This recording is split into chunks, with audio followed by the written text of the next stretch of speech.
নমস্কার। লক্ষ্মী ঝাঁপির আজকের পর্বের রিভিউ নিয়ে বাংলা সিরিয়াল সমাচার চলে এসেছে। তো আজকের পর্বের রিভিউতে দেখা যাচ্ছে ঝাঁপির হাতে তো দীপ পুরস্কার তুলে দেয় আর বলছে তুই হচ্ছিস পাড়ার নন্দিনী। ঝাঁপি তো খুব খুশি হয়ে যায়। ওদিকে ইনকাকে দীপের মা হাত ধরে টেনে নিয়ে বলছে তুমি আরেকটু করতে পারলে না? বলছে আমি তো চেষ্টা করলাম আন্টি, আমি আমার নেচারের বিরুদ্ধে গিয়ে যা যা না করার তাই তাই করলাম, কিন্তু কি হলো শেষে? কই জিততে পারলাম? আর আমি তো এটা কখনো ভুলে যেতে পারবো না যে বিচারকের আসনে বসে আছে স্বয়ং দীপ। আর আমি এখন রিয়াক্টও দেখাতে পারবো না, কারণ তাহলে আমি দীপের চোখেই খারাপ হয়ে যাব। দীপ বলবে তুমি লন্ডন ফেরত, এরকম পাড়ার ছোটোখাটো মানে প্রতিযোগিতায় হেরে যাওয়ার জন্য তুমি এতটা রিয়াক্ট করছো কেন? তো সেই জন্য আমি রিয়াক্টও করতে পারবো না, কিন্তু মনে হচ্ছে আমি এই মেয়েটাকে শেষ করে দিই, বিশ্বাস করো, এরমভাবে বলছে। এবার দীপ এসেছে ইনকার কাছে, পাশে তার মা দাঁড়িয়ে আছে, শুনছে। বলছে সত্যি তুমি যে এরকমভাবে তোমার মিষ্টি হাসিটা ধরে রাখবে আমি ভাবতেও পারিনি। তখন ইনকা বলছে তুমি কি ভাবলে যে আমি একটা ছোট কম্পিটিশনে হেরে গিয়ে আমি রিয়্যাক্ট করব? আমি অতটাও ছোট মনের মানুষ নই। তখন দীপ বলছে যে সত্যি তুমি যে ব্যাপারটাকে এতটা স্পোর্টিংলি নেবে আমার সত্যি খুব ভালো লেগেছে, আমি এই ইনকাকেই ভালোবেসেছি, তাই বলছে। আর এটা শুনে দীপের মাও খুব খুশি হয়ে যায়। এদিকে এবার ধুনুচি নাচ হবে, অ্যানাউন্সমেন্ট হচ্ছে। তখন মানে ঝাঁপি কী করেছে, দুটো ধুনুচি নিয়ে গেছে, দীপের সামনে দাঁড়িয়ে আছে। মনে মনে বলছে যে কি করে তোমায় আমি বলি আমার সাথে ধুনুচি নাচার জন্য, কিন্তু তুমি কি নাচবে আমার সাথে সেই 5 বছর আগে যেরকম নাচতে? মনে মনে বলছে। তখন ইনকা মনে মনে ভাবছে ধুনুচি নিয়ে দীপের সামনে দাঁড়িয়ে থাকা তার মানে দীপের সাথে নাচার প্ল্যান করছে, নাচাচ্ছি আমি। এই বলে দীপকে বলছে যে দীপ, তো বলছে যে দীপ আমাকে একটু নাচ শিখিয়ে দেবে? তুমি তো দেখতে লন্ডনে যখন ধুনুচি নাচ হতো আমি হা করে দাঁড়িয়ে থাকতাম দেখতাম, কিন্তু কোনোদিনও সাহস পাইনি নাচার, তো তুমি আমাকে শিখিয়ে দেবে? তো দীপ বলছে আগে বলবে তো। তখন ঝাঁপিকে বলছে ধুনুচিটা দিবি দে, তখন একটা ইনকার হাতে দিয়ে দেয় আর একটা নিজের হাতে নেয়, দিয়ে ইনকাকে শেখাচ্ছে ধুনুচি নাচ স্টেপ বাই স্টেপ। ওদিকে কাসাই বলছে দাঁড়া রে, তোর মজা নিয়ে আমি বের করছি, মানে ইনকার। এবার ঝাঁপিকে হাত ধরে নিয়ে গিয়ে বলছে কি রে তুই এত উদার দরদি কেন, হ্যাঁ? এই প্যাকাঠিটাকে তুই ধুনুচিটা দিয়ে দিলি, দীপকে ছেড়ে দিলি প্যাকাঠিটার সাথে, কাঠি করে আমার কাছে পাঠাতে পারলি না? আমি একদম জ্বলন্ত ধুনুচি ওর মাথার উপর ঢেলে দিতাম।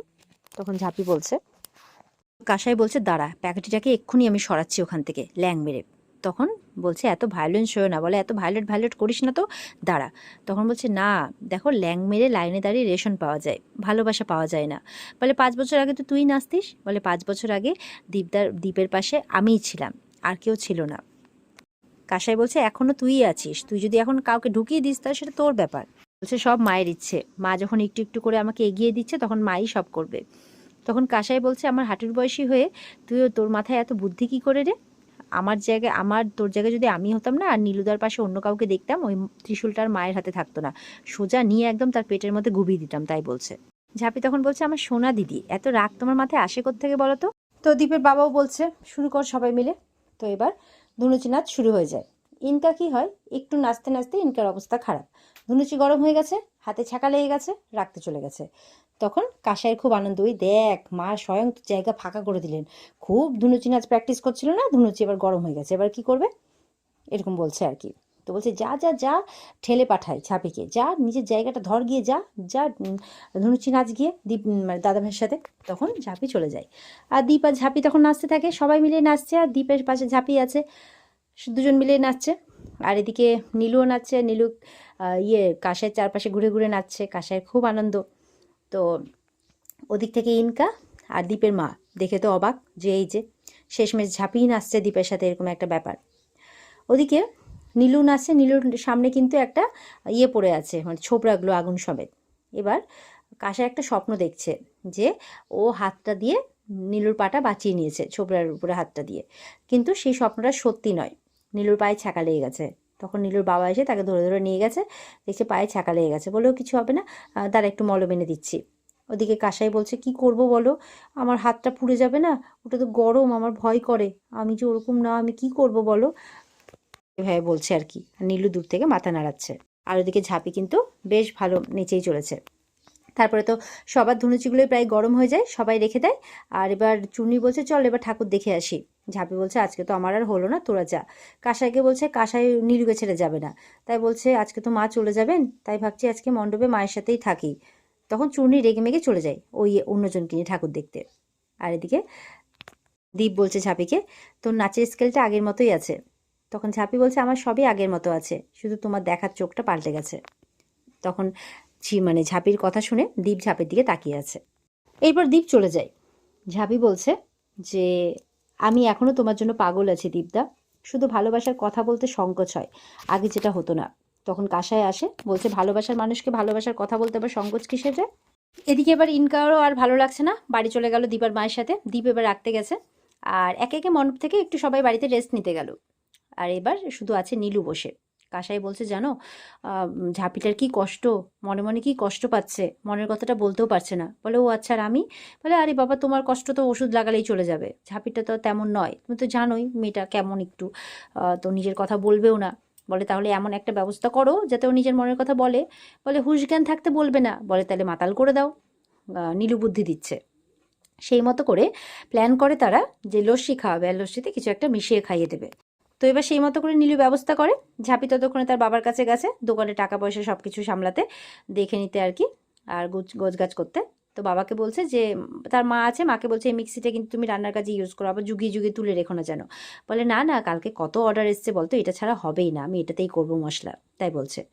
তারপরে তার মাকে বলছে জানো মা, 3,500 টাকা লাগিয়ে 10,000 টাকা মতো লাভ হয়েছে, কালকে ভাবছি সবটা টাকা লাগিয়ে দেবো, তাহলে যা হিসেব করে বোঝা যাচ্ছে 4,000 টাকা মতো লাভ হবে। তখন বলছে যে সব টাকা লাগিয়ে দিবি যদি বিক্রি না হয়? তখন ঝাঁপির বাবা বলছে হবে হবে, ঠিক হবে দেখবে। তো ঝাঁপির মা তো চলে যায়। ওদিকে নীলু ঝাঁপিকে বলে এই শোন, তোর কাসাই দিক কি যেন বলছে, তোকে ডাকছে, যা। বলে আচ্ছা ঠিক আছে যাচ্ছি। এই বলে যাবে, কাসাইয়ের কাছে যাচ্ছে। ওদিকে দীপ আগে পৌঁছেছে। দীপ বলছে তোর হাতে কিরে? বলে লাস্সি খাবি? কাসাই বলছে। তখন বলছে আচ্ছা দেখ, খাই, টেস্ট করে দেখি। তো দীপের তো সেই ভালো লাগে, দীপ খেয়ে ফেলে। এরপরে ঝাঁপি এসছে, ঝাঁপিকেও তখন লাস্সিটা দিচ্ছে। ঝাঁপি লাস্সিটা খেয়ে বলছে ও বাবা কি সুন্দর, এত টেস্টটাও পেয়েছিল, তুমি আমার জন্য লাস্সি নিয়ে এসছো, খুব ভালো করেছো। ঝাঁপিও খেয়ে ফেলে। এবার কাসাই বড় মনে বলছে এবার দেখি তুই মনের কথা কি করে না বলিস। এবার তো কাসাই খাইয়ে ফেলেছে। কিছুক্ষণ পর দেখছে দীপের খুব ঘুম পাচ্ছে, আর মানে ঝাঁপি বিন্দাস মোবাইল দেখে যাচ্ছে। ভাবছি এই রে, কে এলো করেছে, সিদ্ধিটা কাকে খাওয়ালাম। ভাবছে হয়তো দীপকে খাইয়ে ফেলেছে, ঝাঁপি তো রিল্যাক্স আছে, দীপেরই ঘুম পাচ্ছে। তখন এদিকে নীলু চুপ করে বলছে কি খাওয়ালে খাওয়ালে?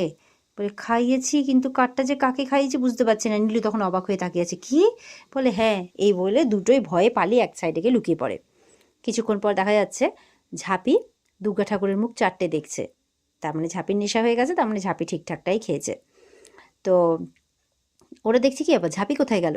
কিছুক্ষণ পর দেখা যাচ্ছে দীপ ফোনে কথা বলছে, ঘুম পেয়েছে কিন্তু ফোনে কথা বলছে কারো একজনের সাথে।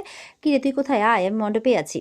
তখন ঝাঁপি ফোনটা কাড়িয়ে নিয়েছে, সারাক্ষণ শুধু আমার বরটাকে নিয়ে কাড়াকাড়ি, কে আছে ফোনে, নিশ্চয়ই ওই রাক্ষসীটা, এই ফোন রাখ ফোন রাখ, এন ভাই বলছে।